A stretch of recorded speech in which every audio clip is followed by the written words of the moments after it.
সবাইকে স্বাগত জানাচ্ছি বিডি ভিউজে। আপনাদের সাথে আছি আমি সুস্মিতা দাস। আসন্ন জাতীয় সংসদ নির্বাচনে প্রার্থী দেওয়ার ক্ষেত্রে অত্যন্ত কৌশলী অবস্থান নিয়েছে জামায়াত ইসলামী।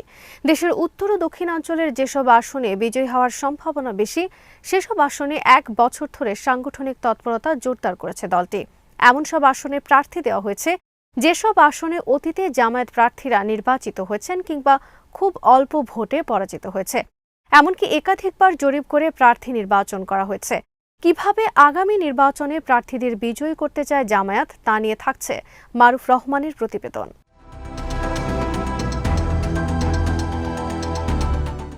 নির্বাচনী রাজনীতিতে জামায়াত ইসলামী দলীয় প্রার্থী নির্বাচনে উত্তর ও দক্ষিণাঞ্চলের ওপর বেশি গুরুত্ব দিচ্ছে। অপরদিকে জোট সঙ্গীদের জন্য বেশি আসন ছাড়ছে রাজধানী ঢাকা, ময়মনসিংহ, টাঙ্গাইল ও কুমিল্লা অঞ্চলে।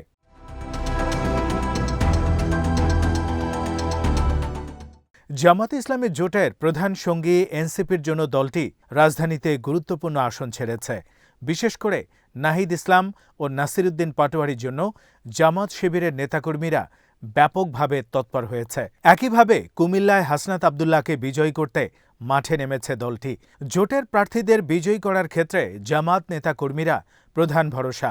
জামাত নেতারা ইতিমধ্যে দলের নেতাকর্মীদের নির্দেশনা দিয়েছেন জোট প্রার্থীদের বিজয়ী করতে সর্বশক্তি নিয়ে মাঠে নামার।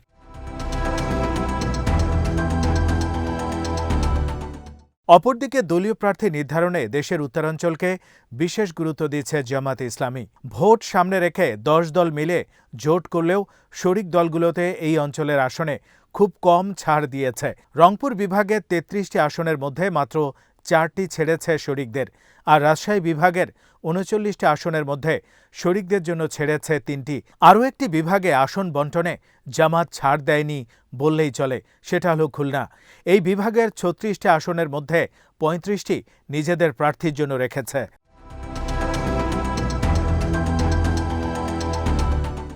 উত্তরাঞ্চলের পরে জামায়াতের টার্গেট নির্ধারণ করা হয়েছে চট্টগ্রাম ও সিলেট বিভাগকে। চট্টগ্রাম বিভাগের 58টি আসনের মধ্যে জামায়াত রেখেছে 33টি। এই বিভাগে জোট সঙ্গী এনসিপি এবং খেলাফত আন্দোলনকে আসন ছেড়েছে জামায়াত ইসলামী। জামায়াত দক্ষিণ চট্টগ্রামের আসনগুলোতে সবচেয়ে বেশি গুরুত্ব দিয়েছে। দলটি দক্ষিণ চট্টগ্রামের 10টি আসনের সবকটি প্রার্থী দিয়েছে। এছাড়া সিলেটে 19টির মধ্যে জামায়াত 10টি নিজেদের প্রার্থীদের দিয়েছে। এই বিভাগে খেলাফত মজলিসকে আসন ছেড়েছে।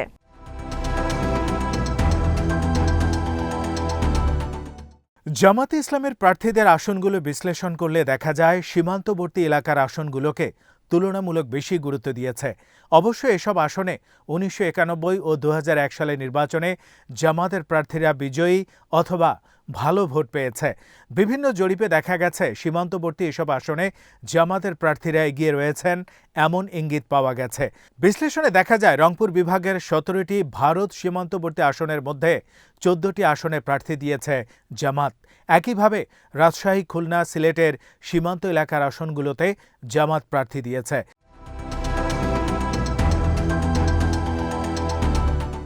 তবে জামায়াত ইসলামী দেশের মধ্যাঞ্চলে বেশিরভাগ আসন জোট শরিকদের জন্য ছেড়ে দিয়েছে। ময়মনসিংহ, ঢাকা, বরিশাল বিভাগের অধিকাংশ আসনে শরিকদের জন্য ছাড় দিচ্ছে জামাত। এছাড়া চট্টগ্রাম বিভাগের মধ্যে উত্তর চট্টগ্রাম, বৃহত্তর কুমিল্লা ও নোয়াখালীতেও প্রায় অর্ধেক আসন ছাড়ছে।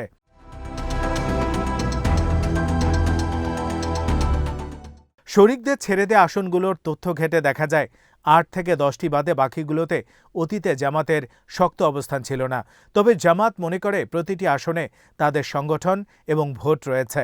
জোট শরিকদের, বিশেষ করে তরুণ ও নারীদের ভোট যোগ হলে এসব আসনে শরিক দলের প্রার্থীরা বিজয়ী হবেন। ইতিমধ্যে ঢাকার আসনগুলোতে শরিকদের সাথে জামাত নেতাদের তৎপরতা দেখা গেছে। জোট শরিকরা এসব আসন বেছে নিয়েছে বলে দলটির পক্ষ থেকে জানানো হয়েছে। এসব আসনে তাদের অবস্থানের ভিত্তিতে ছাড় দেয়া হয়েছে।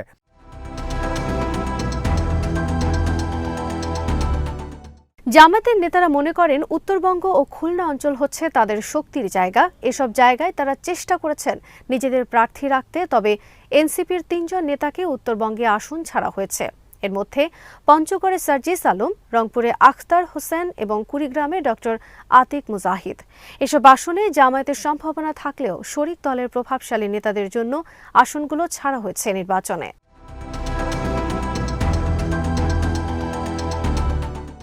জামাত, এনসিপি, ইসলামী আন্দোলন সহ ১১ দল নির্বাচনী ঐক্য করেছিল। পরে ইসলামী আন্দোলন দল ছেড়ে চলে যায়। প্রাথমিকভাবে যে ২৫০ আসনে সমঝোতা ঘোষণা করা হয় তাতে জামাত ১৭৯ আসনে প্রার্থীর নাম ঘোষণা করেছে।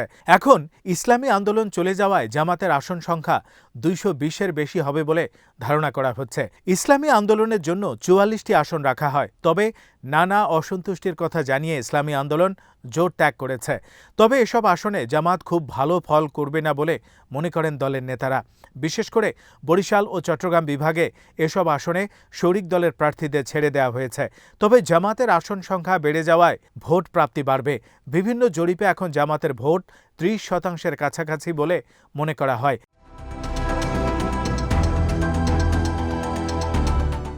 জামাত ১৯৯১ সালে নির্বাচনে ১২.১% ভোট পেয়ে ১৮ আসন পেয়েছিল, যা দলটির সর্বোচ্চ নির্বাচনী সাফল্য। ২০০১ সালে বিএনপির জোট শরিক হয়ে ১৭ আসন পেয়েছিল, এর ৭টি পেয়েছিল রংপুর থেকে। অন্যান্য বিভাগে আসন পেলেও ৯১ সালে রাজবাড়ী জেলায় একটি আসন ছাড়া কখনো ঢাকা ও ময়মনসিংহ বিভাগে জামাত জয়ী হতে পারেনি।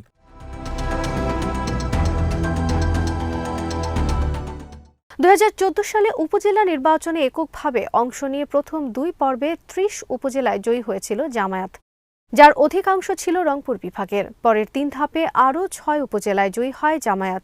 তবে সেবার উপজেলা নির্বাচনের তৃতীয় পর্ব থেকেই কারচুপি, জালিয়াতির কারণে নির্বাচনের প্রকৃত চিত্র পাওয়া যায় না। স্থানীয় সরকারের এই ফলাফল থেকে ধারণা করা হয় তৃণমূল পর্যায়ে জামায়াতের সংগঠন শক্তিশালী হয়েছে।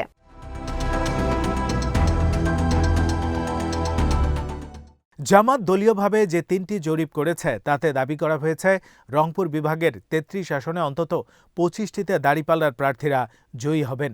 রাজশাহী বিভাগের ৮টি জেলায় ৩৯টি আসনের মধ্যে ১৮টির জয় আশা করছে জামাত। খুলনা বিভাগের ৩৬টি আসনে ২৪টিতে দাঁড়িপাল্লা এগিয়ে রয়েছে বলে জামাত সূত্র জানিয়েছে। তাদের হিসাবে সিলেট বিভাগের ১৯টি আসনের ১০টি, বরিশালের ২১টি আসনের ৪টি, চট্টগ্রাম বিভাগের ৫৮ আসনের ২৩টিতে জামাতের অবস্থান ভালো। ঢাকা বিভাগের ৭০টি আসনের মধ্যে মাত্র ৪টি এবং ময়মনসিংহ বিভাগের ২৪টি আসনের ৩টিতে জামাত এগিয়ে রয়েছে বলে জরিপে দাবি করা হয়।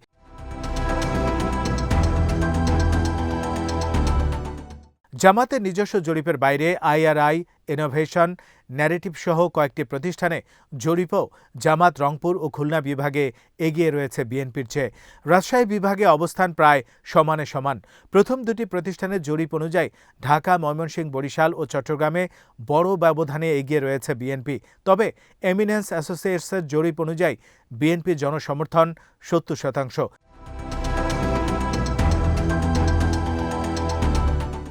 জামাতের নির্বাচনী প্রস্তুতি ও আসনভিত্তিক গুরুত্ব থেকে ধারণা করা হয় দলটি উত্তরবঙ্গ ও খুলনা অঞ্চলে বড় ধরনের সাফল্য আশা করছে। এবার জামাত জোট শরিকদের জন্য ১০০-র বেশি আসন ছাড়ার সিদ্ধান্ত নিয়েছিল। এর উদ্দেশ্য ছিল জয়ী হওয়া যাবে এমন আসনগুলোর দিকে বেশি নজর দেয়া।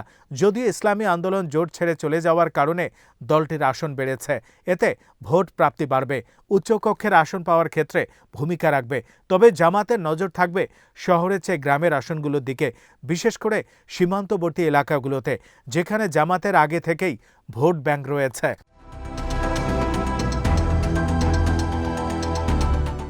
আজ এখানেই শেষ করছি। সবাই ভালো থাকুন, সুস্থ থাকুন আর দেখতে থাকুন বিডি ভিউজ। চ্যানেলটি ভালো লাগলে সাবস্ক্রাইব করুন। সংযুক্ত থাকুন আমাদের ফেসবুক পেজে।